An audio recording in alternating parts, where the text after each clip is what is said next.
নমস্কার, আমি ডাক্তার প্রকাশ Mallick, consultant homeopath. দীর্ঘ 38 বছর ধরে হোমিওপ্যাথি চিকিৎসার সঙ্গে যুক্ত আছি। আজকে যে বিষয়টা নিয়ে কথা বলবো এটা গুরুত্বপূর্ণ বিষয়, যে স্বামী স্ত্রীর কোন ব্লাড গ্রুপ হলে কোনো অসুবিধে নেই, বা আরেকটা বড় প্রশ্ন যে স্ত্রীর যদি মাইনাস ব্লাড গ্রুপ হয় তার প্রেক্ষিতে সন্তান ধারণে কোনো অসুবিধা হতে পারে কিনা। অবশ্যই স্ত্রীর যদি মাইনাস হয় তার জন্য অসুবিধা হয়। এবারে এই প্রসঙ্গে একটু আলোচনা করে নেওয়া যেতে পারে যে ব্লাড গ্রুপ কি হয়, এ হয়, এ বি হয়, ও হয়। এবং এই এ বি, এ এবং ও, এই যে ব্লাড গ্রুপ, এবং এই ব্লাড গ্রুপগুলো আবার কি হয় না, আরেঞ্জ ফ্যাক্টরের উপরে নির্ভর করে এটা নেগেটিভ পজিটিভ হয়। বেশিরভাগ ক্ষেত্রেই পজিটিভ হয়। এবং সেই পজিটিভ যদি মানে স্বামী যদি পজিটিভ হয় এবং স্ত্রী যদি পজিটিভ হয় কোনো সমস্যা নেই। স্বামী যদি নেগেটিভ হয়, স্ত্রী যদি নেগেটিভ হয়, তাতেও সমস্যা নেই। কিন্তু স্বামী পজিটিভ, স্ত্রী নেগেটিভ, তখন কিন্তু অনেক সময় অ্যাবর্শন হতে পারে।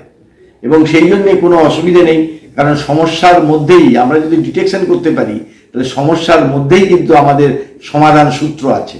এবং সেটা কি না, আমরা যদি দেখি যে স্ত্রীর যদি মাইনাস মানে নেগেটিভ ব্লাড গ্রুপ, তাহলে কি হয় না, অনেক সময় তার প্রথম সন্তান হতে কোনো অসুবিধা নেই।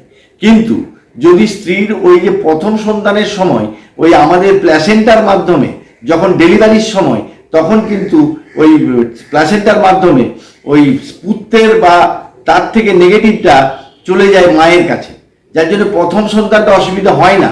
কিন্তু পরবর্তীকালে সন্তান ধারণের ক্ষেত্রে অসুবিধা হয়, অনেক সময় অ্যাবর্শন হয়ে যায় সেই জন্যে। এবং অনেক সময় কি জন্ডিস হয়ে যায়, তার ব্লাড ভেঙে যায়।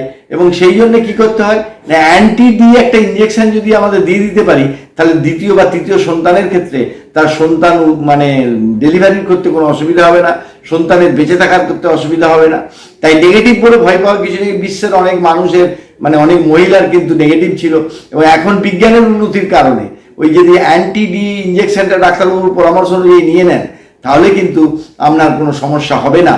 এবং সেই জন্যেই আমি আজকে এই ভিডিওটা করলাম আপনাদের ভয় কাটানোর জন্য, যে কোন আমরা মেয়ে কোনো অবস্থাতে রক্তের গ্রুপ যদি নেগেটিভ পজিটিভ হয় তাহলে আমরা কি করব, এবং সেক্ষেত্রে আমাদের ভয়াবহতা কতটা, আমরা কতটা সচেতন হব, সেই জন্যই আজকের ভিডিওটা করলাম। যাই হোক, আপনারা ভালো থাকুন, অপরকে ভালো থাকতে সাহায্য করুন। আপনাদের এই বার্তাগুলো শেয়ারের মাধ্যমে বিভিন্ন মানুষের কাছে ছড়িয়ে দিন, তাহলে নিশ্চয়ই মানুষের কিছু উপকার হবে। যাই হোক, আপনাদের শেয়ার, লাইক, কমেন্টসের উপরে আমরা আগ্রহী। আপনাদের শেয়ার, লাইক, কমেন্টস আমাদেরকে অনুপ্রাণিত করবে, আমরা নতুন নতুন ভিডিও করব। যাই হোক, আপনারা ভালো থাকুন, অপরকে ভালো থাকতে সাহায্য করুন। নমস্কার।